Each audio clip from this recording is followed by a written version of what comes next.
আগে ছিল গণগ্রেপ্তার, এখন হলো গণমামলা। গণমামলা হলে পরে গণগ্রেপ্তার হবে এবং এর ভিকটিম আমিও ছিলাম, এবং সেটাও বললাম যে আমি ভিকটিম ছিলাম এবং আমি বেইল পেয়েছি। এবং সেখানে অ্যাটর্নি জেনারেলের office, particularly additional attorney general mister Abdul Jabbar Bhuiyan, তিনি কোর্টে দাঁড়াই বলছেন যে আমাদের কোনো আপত্তি নাই, অর্থাৎ সরকারের কোনো আপত্তি নেই আমি বেইল পেলে পর।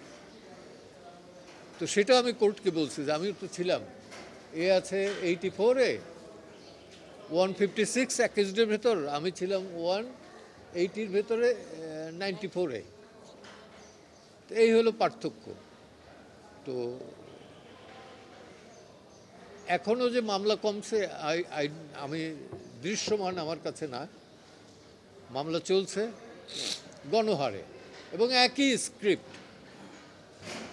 স্ক্রিপ্ট, চক্ষু নষ্ট হয়ে গেছে, পা নষ্ট হয়ে গেছে অথবা মারা গেছে একজন, গুলি লাগছে একটা, কিন্তু এর পেছনে শতাধিক 200, 300, 500 লোক ইনভলভ। কারণ এত গণহারে হচ্ছে যেটা অকল্পনীয়। এবং আমার মনে হয় যে বাংলাদেশ স্বাধীনতা যুদ্ধের পরে এবারই সর্বপ্রথম এই গণহারে মামলা হচ্ছে। সংখ্যাটা 16 বছরে যা হয়েছে, 3 মাসে তুলনামূলকভাবে বেশি হয়েছে।